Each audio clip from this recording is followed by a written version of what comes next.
Okay, back in the garage. I didn't make too much headway on the 92, but I said I'm not going to go into the house tonight without putting something on the car. So one thing I thought I would do is I'd replace these lenses for the license plate lights. There's an old one I'm going to replace. And we're going to put the trim on, the red trim that goes over top of the bottom of the hatch. So we're going to do that.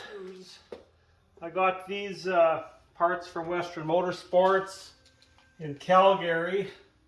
Shannon and the guys have a lot of this stuff in stock, and you know, good guys to deal with. It's already in Canada. So the other day I came across a 2004 Canadian Autotrader, and I'd actually bought it. I remember why I bought it in 2004, because a Mustang I used to own, it was on the cover. So in 1999, I built a 91 Mustang convertible. Used to be a 4-cylinder car, switched it to 5-liter automatic, and before I sold it, actually I switched it over to a 5-speed. And I really don't know why I sold that car so soon after I built it, because I really liked it. It was the reason I built it. I remember I was living in Grenfell, Saskatchewan in 1991, 92. And I got a brochure from Celine. I was signed up, I was a member of the Celine fan club or whatever it was, Team Celine. And they sent me these brochures. And when I pulled the brochure out of the big brown envelope it came in, it was the black 92, 93 Celine Spider convertible with the roll bar. It had the multi-stripes along the bottom. Man, as soon as I saw that car, I just, you know, I knew I wanted one like it, but when you're 22 years old or whatever, you just can't afford something like that. So a few years later, in 1995, a couple of fellows that owned a body shop in Estrazy, they got this car in, and I thought that'd be a perfect candidate. Take the 4-cylinder out. The car had only like 22,000 miles on it. It was an American car. It was sort of that light silvery blue with the kind of a medium blue cloth interior. And I think if I would have painted it black with the blue interior, it wouldn't have quite looked right. So I painted it a really nice dark blue metallic. It was actually a Toyota paint code. There was an older gentleman that worked at the local potash mine. He had a brand new 98 Tacoma, I think it was, and I remember flagging him down on the side of the street in Esterhazy and explaining to him, I want to get the paint coat off your truck. It just caught my eye. It was between that and I think a blue that the F-150s had, and I just liked this Toyota color a bit more. So painted it this Toyota blue, got some Celine ground effects, the roll bar for it, the styling bar, Celine wing. It had Fittipaldi 5-spoke wheels, put in a fuel-injected 5-liter, lowered it, and man, that was a nice car.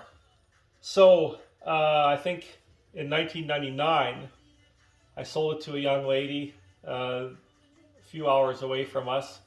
She had it for about 5 years, and then in 2004, it's for sale on the Autotrader, and it was on the cover. So I started looking through the Autotrader just the other day, and I thought, I wonder how many 5-liter cars, how many FOXBODY and SN95 5-liter cars are going to be for sale. So here's the Autotrader,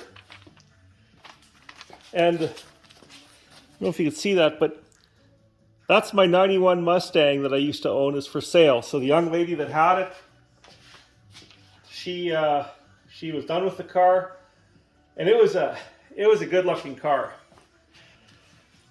So I flipped through this Autotrader.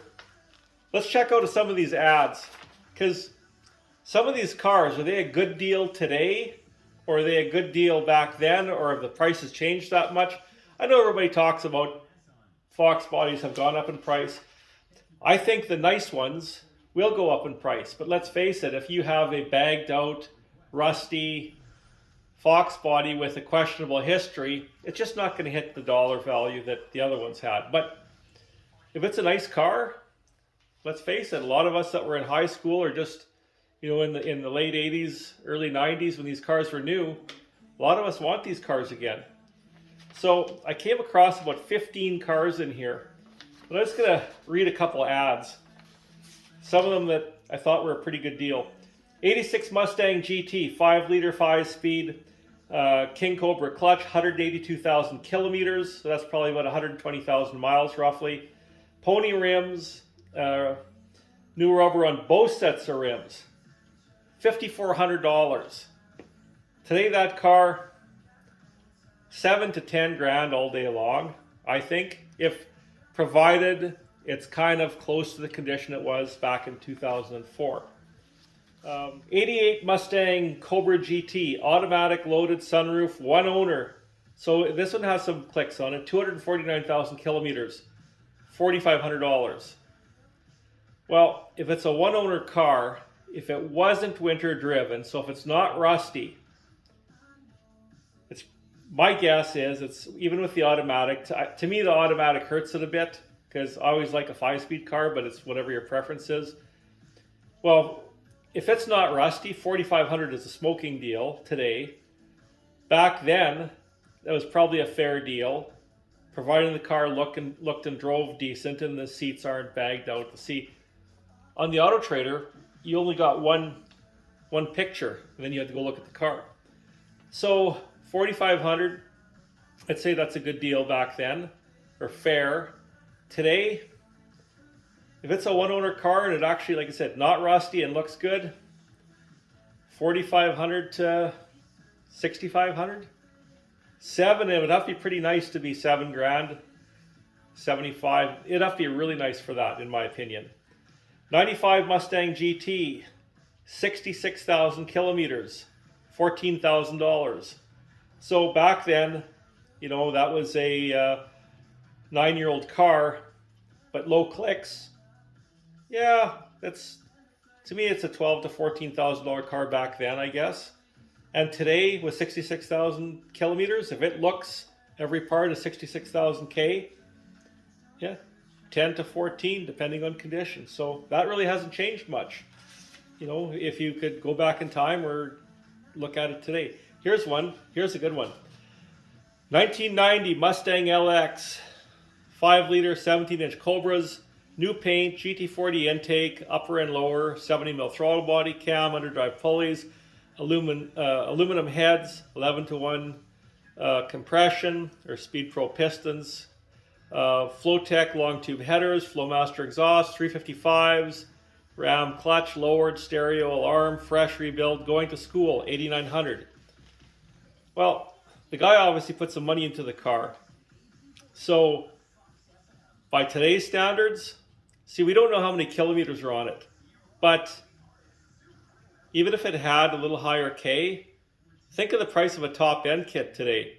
8,900 would be a smoking deal for this car, providing the body and structure is good and the body work and paint was acceptable, not a cheap $900 paint job for some places that could provide that. Back then, you know, it's a 14-year-old car. That's probably still a deal. You know, obviously that was a fair asking price. So by today's standards, that car, I'm just going to assume if it had 180,000 kilometers, probably with all that stuff done to it, today that would be definitely a hell of a deal. I think a car like that could be 10 to 12 if it looks really good. Like I said, until you see them in person. Let's face it, the Fox bodies have picked up a few more dollars than the SN95 cars. I still think an SN95 car is kind of a deal, and I like those cars. You know, I obviously like Foxes a bit more, but I'm kind of partial to SN95 as well. Okay, one more. Let's pick one more good one. And when I counted 15 cars in here, that wasn't just all the Mustangs. There was obviously V6s, 4 cylinders. There was New Edge in here as well. There was actually a couple SN95 Cobras, like a 98 or whatever, 97. I have to laugh because the parts section, you had to read through every one of them. You just couldn't hit search at the top of the page. So, and one more thing I'll say about the Autotrader was, there's the compressor. One more thing I'll say about the Autotrader was, here's an example. I think it came out on like a Wednesday afternoon at like 2 o'clock. It was hot off the press. And if you lived in Regina, Saskatchewan, our capital city, and you went to their office and picked up the Autotrader, you're the first guy to get the deal. Because if you flip through that Autotrader and find out what cars are for sale, and that happened to me once. There was an 85 Mustang GT for sale in Regina, a black one. It might have been $3,800 or $4,500. I can't remember, that was so long ago. But I was at the Autotrader office just as they're setting out the fresh Autotraders, flipped through, found this GT, made a phone call, and the people were kind of surprised that, I said, well, we just put the ad in. And of course, there's only one picture of it. Talked to them for 2 or 3 minutes on the phone. They said you could come over to the house, look at the car. It was everything they said it was. I went to the bank and made some arrangements, brought them probably a bank draft or a certified check. And I think I went home with the car that day. But the thing is, if you lived in a rural center, or if you lived in Regina and were waiting for the Autotrader to come out to one of the stores or confectionaries, that might have happened by the end of the day.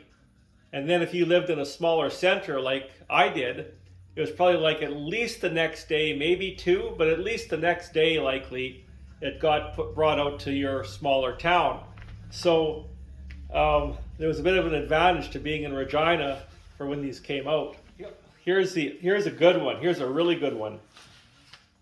It's a red, looks like a GT hatchback with scallops on it, white scallops, or silver, hard to tell with the picture.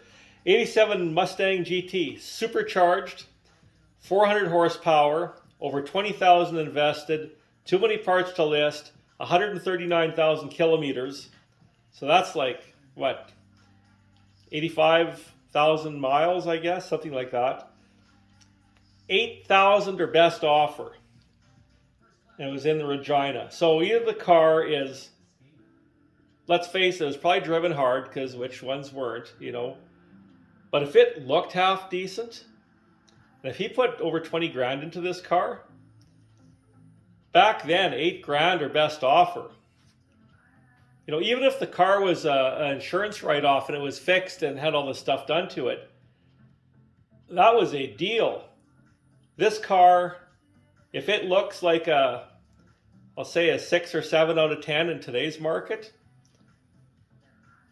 even with the custom paint job that may not be for everybody, you know, that's kind of a period correct paint mod. But I'm going to guess 10 grand today. I'm going to guess $10,000 today would be a smoking deal if the car ran decent but was kind of rough.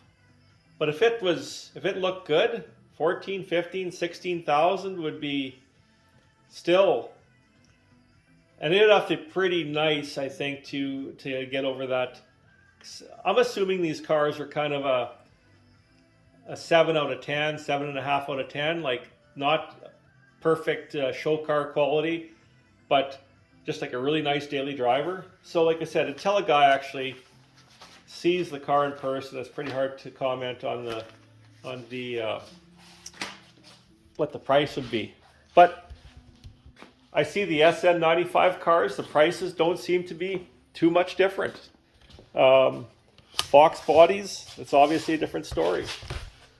Well, we'll get this buttoned up. I gotta push the push clips all the way up. We'll be working on the rear hatch plastic soon. I picked up some hatch plastic from a buddy of mine. And I even took, see mine are cracked, but I even took my plastic out to my friend's place just to see how the red matched, because it was from an older car. I failed to realize that the 90 to 93 had the provision for the shoulder harness in the back. So I picked up some rear hatch plastic for 87 to 89, so I'm gonna have to sell it. He gave me a fair deal on it, but it's plastic I definitely use on a car if I had one, you know, to fit those years. But I'm gonna have to get some hatch plastic for the back, and the ones I have, I'm just gonna try and fix them for now. It's not gonna be perfect, but I'll see what kind of a job I can do.